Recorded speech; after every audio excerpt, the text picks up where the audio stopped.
The member for Boothby. Thank you, Madam Deputy Speaker. Last month I led the Joint Committee of Public Accounts and Audit on a committee visit to Fiji and New Zealand. While the committee will produce a report of this trip, I wanted to speak about New Zealand's approach to public sector management, which I think we can benefit from in Australia. For most people, public sector management is not a particularly interesting topic, and promising better public services is something that it seems every government does, which I'm sure that most people routinely view with scepticism. However, I was extremely impressed by the reform agenda that New Zealand is pursuing in its public sector, and it was very clear that they're managing things much better and more efficiently than we are in Australia. There are 4 separate areas I would like to focus on. Firstly, better public services. In 2012, the New Zealand government set 10 challenging goals for its public services. 1, reducing long-term welfare dependence. 2, increasing participation in early childhood education. 3, increasing infant immunisation and reducing the incidence of rheumatic fever. 4, reducing the number of children experiencing physical abuse. 5 and 6, increasing the proportion of young adults with specific minimum education qualifications. 7, reducing the rates of total crime, violent crime and youth crime. 8, reducing the reoffending rate. 9, reducing the cost to business from dealing with the government.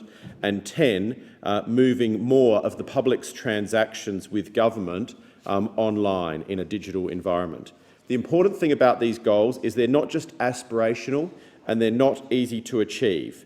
The government and agency chief executives are jointly accountable for achieving results. Metrics for each are regularly published, publicly available, and everyone can see whether the outcomes are on track or need attention. This is a simple reform, but it has a clarity and a sense of purpose. Many of these goals stretch across multiple government agencies, and there's a strong focus on creating a culture where state services leaders take ownership of the reforms, focus on building customer-focused agencies and collaborate across agency boundaries. The result has been what the State Services Commission of New Zealand, which plays a key role in delivering these results, has called the biggest transformation the New Zealand public sector has seen in a generation. The second major reform, which supports the first, is the Performance Improvement Framework.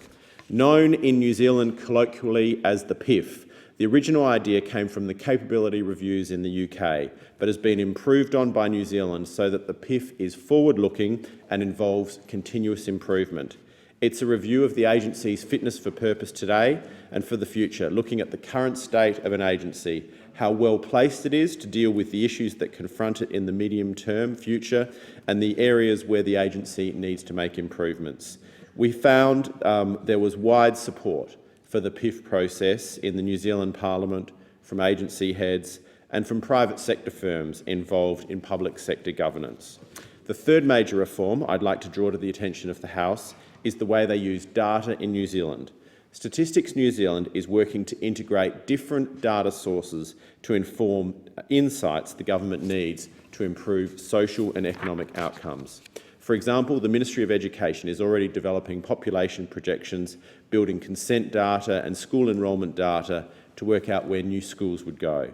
By using geospatial, population and traffic information, it's possible to work out the best place for a school or hospital so it will be of most benefit to the community, as well as cutting travel time to get to those places.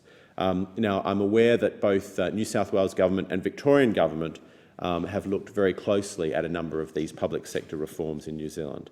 Lastly, the New Zealand approach is very different from the one in the Australian Public Service.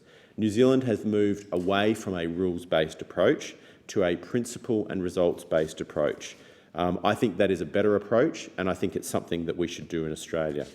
I encourage members of Parliament with an interest in better public services to look at the experience in New Zealand.